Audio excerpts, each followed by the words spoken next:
Selamat datang di panggung penyuluhan Siniar Penyuluh Pertanian Kebumen. Sahabat Tani, hari ini saya sudah bersama dengan Pak Sisno. Beliau adalah petani muda dari Desa Tanggulangin, Kecamatan Kelirong, Kabupaten Kebumen. Selamat siang Pak Sisno. Selamat siang Mbak. Oke, sahabat tani, tidak henti-hentinya saya mengingatkan kepada sahabat tani semua bahwa kita harus tetap menerapkan protokol kesehatan. Paling tidak 3M. Yang pertama adalah memakai masker, kedua mencuci tangan dengan sabun, dan yang ketiga adalah menjaga jarak. Dan Pak Sisno, sepertinya kita sudah menjaga jarak lebih dari 1 meter nih. Gimana nih biar ngobrolnya kita lebih enak lagi, kita buka masker aja tentunya kalau kita sudah sepakat. Gimana, boleh? Iya, boleh nggak Pak? Oke, kita buka aja.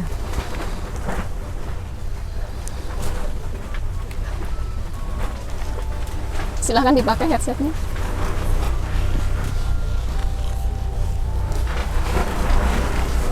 Oke, ya Pak Sisno, hari ini kita sudah berada di dalam greenhouse ya. Ini greenhouse-nya sangat luas sekali dan lumayan apa ini ya?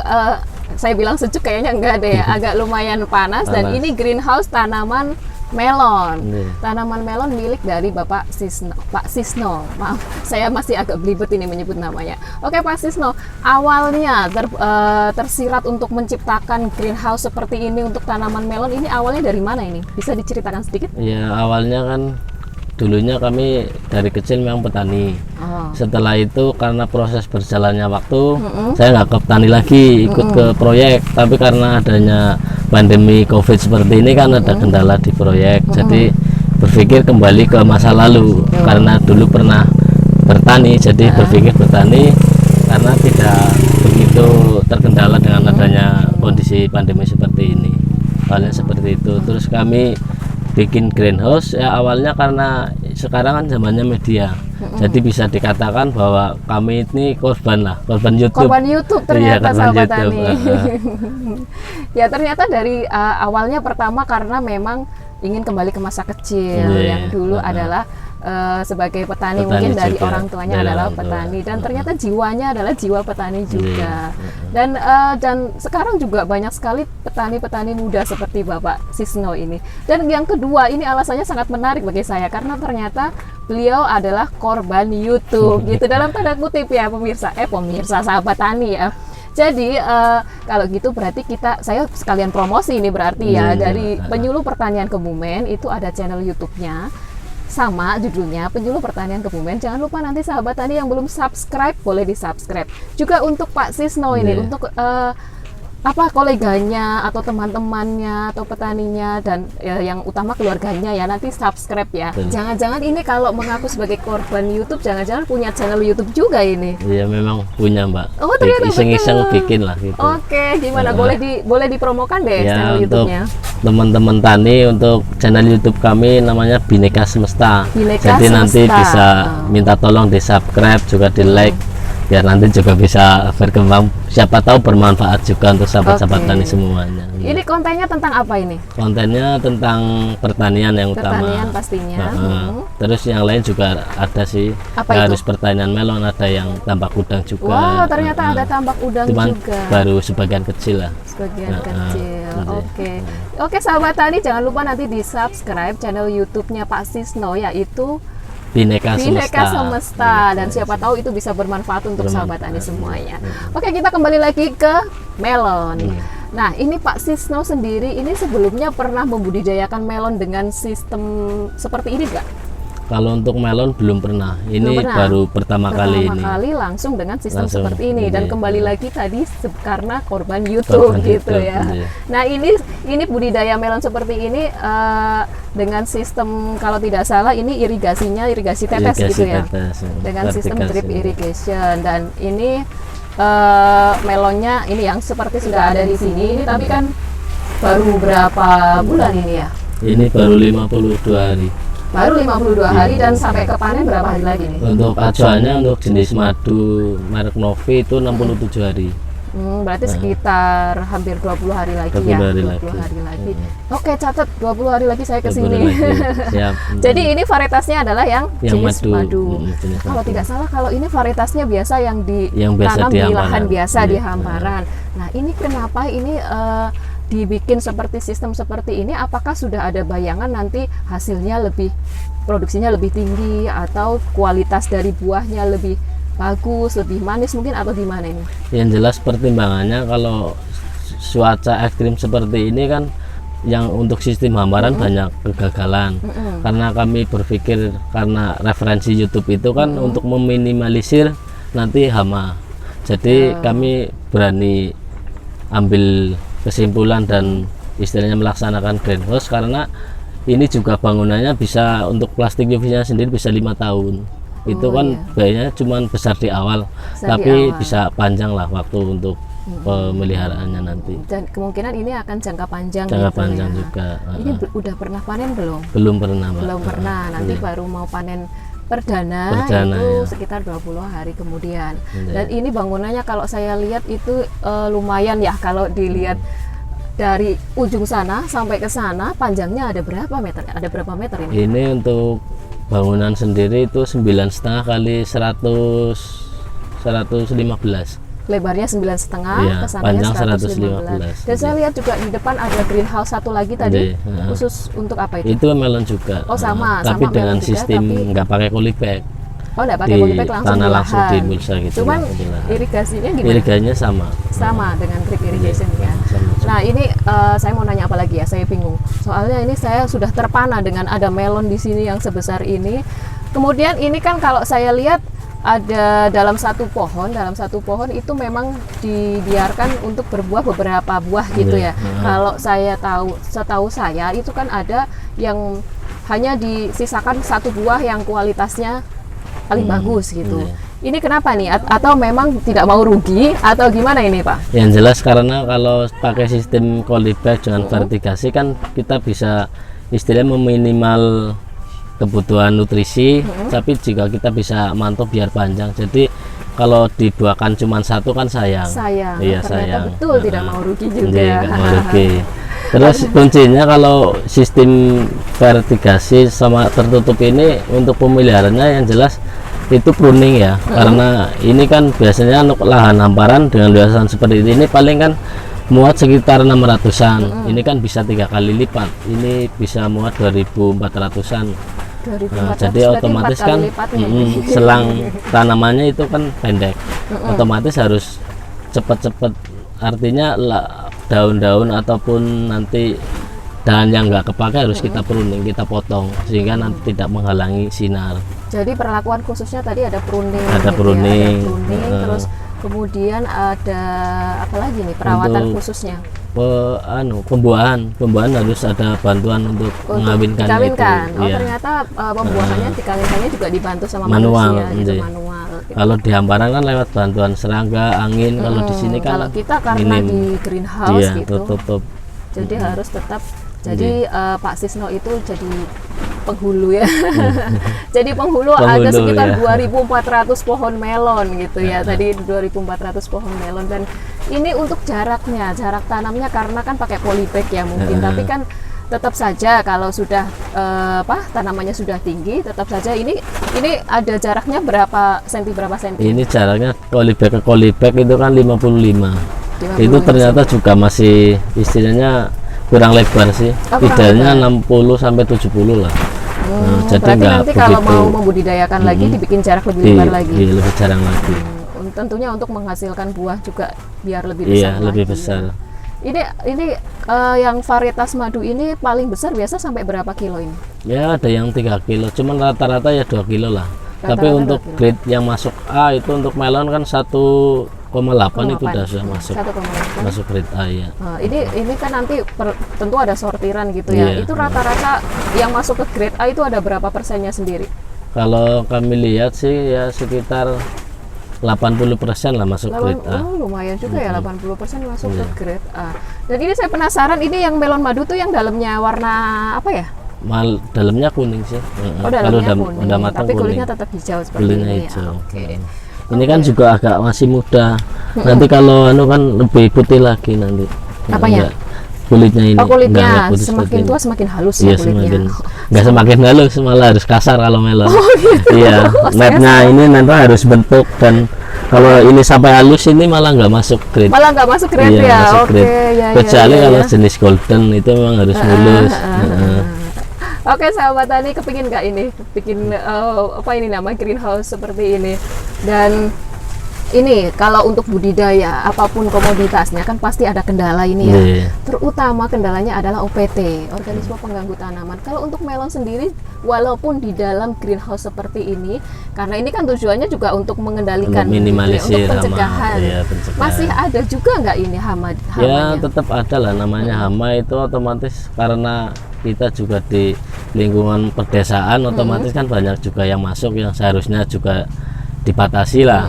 Tapi karena kita di desa kan ya tetap bebas lah bisa masuk. Itu yang hama yang bandel itu yang kutu kebul, Mbak. Kutu kebul di Kutu mana-mana kebul, ada ya. iya. Yang kedua itu ulet juga ada lah 1-2, cuman nggak begitu banyak. Terus yang kendala lainnya itu yang tadi saya katakan itu jarak harus agak lebar. Terus untuk sistem pengawinannya juga harus memerlukan banyak tenaga. Karena apa? Nanti kalau istilahnya kawinannya nggak sempurna, itu otomatis buahnya seperti ini. Gimana? Ini adalah Oh, ini ada yang petik, hasil ya. perkawinan tidak sempurna. Ini nggak sempurna. Ini kan Hasilnya seperti jadi ini. gitu. Harus kumbanya ini nggak sempurna. Terus karena telat nggak dikawinkan, jadi hasilnya seperti ini. Oh, Ini kan berarti namanya. pemiliknya harus tanggap ini Iya, ya, harus harus tanggap. cepat tanggap.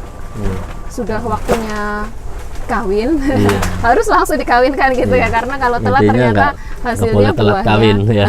gitu. Oke. Nah, kalau misalkan sudah seperti itu sudah ya dibuang Ya aja gitu ya, dibuang, tidak iya. ada Daripada tidak ada solusi menghabiskan lain. nutrisi harus dipotong Tidak aja ada. dibuang. Nah, kita bicara tentang nutrisi. Ini Iya. nutrisinya apa aja ini, Pak? Kalau ini sih semi organik ya, karena kami belajarnya ortodidak. Kalau harus langsung organik itu kan juga Agak kurang susah pede juga, lah.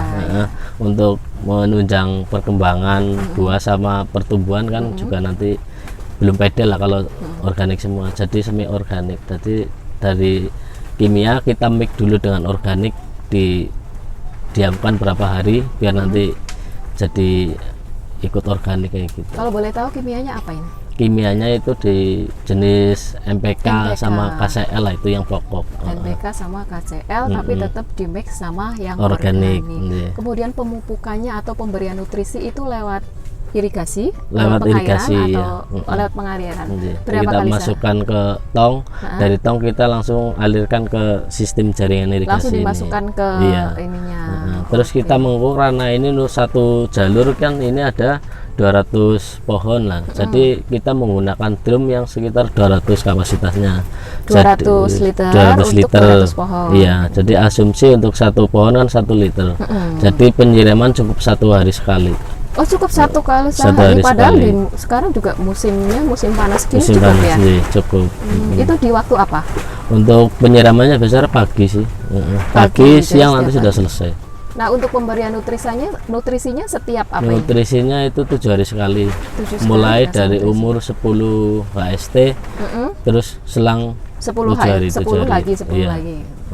Berarti lumayan juga sampai 7 hari panen. gitu, bukan 10. Maaf, iya, Awal 7 hari. pemupukan 10 hari. Awal pembukaan 10 hari, kemudian Dari 7 hari tanam. berikutnya, Iya. 7 hari berikutnya 7 hari. sampai ke berapa hari sebelum panen? Ya sekitar 1 minggu lah. 1 mingguan sebelum panen sampai siap panen itu umurnya ini berapa tadi? 62 hari. 67 hari. 67 hari. 67 hari itu sudah maksimal banget Sudah ya. maksimal. Nah, sekarang saya tanya pemanenannya ini sudah direncanakan belum besok sistemnya gimana? Apakah ini akan dijadikan sebagai wisata petik melon atau memang dipanen di kalangan sendiri aja kemudian dipasarkan? Ya untuk pemanenan sih kita harus rencananya ya panen sendiri lah. Panen Nanti sendiri. kita terus diedarkan aja. Nah terus sistem panennya ini tuh nggak bisa serentak. Ini harus sistem parsial. Yang biasanya kalau di sistem hamparan kan ada sistem etrel. Jadi 3 hari sebelum dipetik itu harus di etrel dulu. Tapi karena ini buahnya kan ada yang di daun 9, ada yang di daun 14, ada yang 12, otomatis kan panennya nggak sama, itu harus parsial. Dan resikonya kalau nanti kita etrel, otomatis kan buah yang atas nggak bisa panen. Jadi Berarti rencananya nggak pakai sistem etrel. nggak di etrel berarti? Iya, nggak etrel. Oh, gitu. Itu kelebihannya kalau pakai di etrel dan enggak apa sih, Pak? Kalau kelebihannya ya cuman menimbulkan aroma lah. Aromanya lebih wangi ya. Terus ini cuman resikonya juga nggak bisa tahan lama. Oh iya juga. Tapi kalau pakai sistem manual biasa kan bisa sampai tahan 15 hari. Kalau etrel enggak? Kalau etrel enggak. Paling Sampai ya berapa 10 hari? mungkin 9 hari lah. Itu Di sudah suhu ruang biasa ya? heeh. Oh gitu. Oke. Tadi sudah ada rencana pemanenan, kemudian sudah ada rencana juga untuk pemasaran ini gimana Iya. nih? Pemasarannya mau kemana? Kalau pemasaran karena ini kan juga sentra semangka dan melon, otomatis kan banyak pengepul juga di sini. Juga Pak Sisno juga sudah dulu sudah pernah bergelut di bidang persemangkaan gitu kan? Artinya sudah punya banyak channel gitu ya. Oke, Pak Sisno, ini ada rencana nggak, ada niatan nggak kalau lahannya atau greenhouse-nya di sini dijadikan sebagai tempat wisata edukasi mungkin atau apa? Ya sebenarnya pengen, cuman dengan pertimbangan dengan kapasitas ini kan juga banyak lah. Otomatis kalau itu resikonya kan nanti kegagalan karena hama lah. Karena banyak orang yang lalu lalang masuk itu kan efek ke hama juga. Jadi kalau dengan kapasitas 2000 ya resiko juga sih. Jangan-jangan ini saya dan tim kesini juga menimbulkan resiko-resiko itu ya kan udah steril lah dia. Enggak ya Pak ya, mudah-mudahan nanti tetap sukses ininya amin, tanpa ya. hambatan terutama hama gitu. Tapi tadi saya lihat ada beberapa yang dimusnahkan gitu ya, ada polybag yang kosong itu dimusnahkan. Kenapa ini Pak? Ya itu yang tadi saya sampaikan, kendalanya itu otomatis kan karena satu hama, kedua telat kawin, itu kan pembawanya nggak sempurna, daripada istilahnya menghabiskan nutrisi kan kita potong saja biar tidak menghalangi sinar juga yang masuk. Dan kalau misal disulam gitu sudah telat ya? Sudah telat Mbak. Sudah telat, mending nggak usah. Oke Pak Sisno, menarik sekali ini obrolan kita pada siang hari ini. Sebenarnya saya ingin tahu lebih dalam lagi, cuman kan karena kita terbatas oleh waktu ya. Saya tanya terakhir aja deh kayaknya. Untuk harapannya Pak Sisno untuk bagi para petani-petani muda di Kabupaten Kebumen yang tentunya bergerak di bidang di bidang hortikultura gitu, apa ini harapannya? Ya harapan kami ya ini bisa menjadi inspirasi teman-teman sekalian. Jadi jangan terbentur karena keadaan pandemi seperti ini kita malas untuk berusaha. Yang terpenting kita harus mengikuti teknologi dan istilah cuaca lah. Kita harus bisa menggunakan kecanggihan teknologi. Dengan banyaknya media kita bisa ambil referensi yang lain lah. Yang penting semangat berusaha gitu. Yang penting semangat. Oke sahabat tadi, yang penting kita itu bisa memanfaatkan teknologi yang ada, apalagi seperti sekarang ini di era industri 4.0 ya Pak. Dan kalau tidak salah Pak Sisno ini juga pernah menjadi kepala desa, ya. Jadi beliau itu sudah pengalamannya itu sudah cukup banyak sekali, sudah dari petani dari kecil, kemudian pernah menjadi menjajal di profesi lain, kembali lagi ke pertanian juga. Mudah-mudahan sukses ya Pak ya untuk budidaya melonnya. Dan setelah ini kalau nanti sudah habis panen, untuk kembali budidaya lagi ada selang waktunya nggak ini? Ya ini keuntungannya greenhouse pakai sistem polybag. Keuntungannya gini Mbak, jadi misalnya kita mau panen 1 minggu yang akan datang, kita kan sudah siapkan media baru lagi, dan kita sudah menyemai bibit yang baru. Jadi otomatis nanti setelah kita panen, kita keluarkan semua ini, dibersihkan, terus disterilkan, langsung masuk media baru, langsung ditanami. Jadi mempersingkat waktu tenggang berhenti lah. Itu keuntungannya seperti itu. Oke, jadi keuntungannya ternyata lebih banyak ya membudidayakan melon dengan sistem. Kalau ini bisa saya katakan vertigasi gitu ya, vertigasi dengan irigasi tetes gitu. Dan pertanian ternyata tidak terbatas karena modernisasi. Oke Pak Sisno, terima kasih sekali atas waktunya, dan terima kasih juga saya dan tim diizinkan ini untuk mampir ke greenhouse-nya. Dan sahabat tani, mudah-mudahan apa yang diberikan oleh Pak Sisno itu dapat bermanfaat dan menjadi inspirasi tentunya bagi sahabat tani semua. Oke sahabat tani, petani Indonesia berjaya, sejahtera, dan bahagia. Penyuluh pertanian Kebumen, aktif, kreatif, inovatif. Saya Yuni Mercy, terima kasih dan sampai jumpa. Terima kasih Pak Sisno. Terima kasih. Silahkan dipakai lagi maskernya.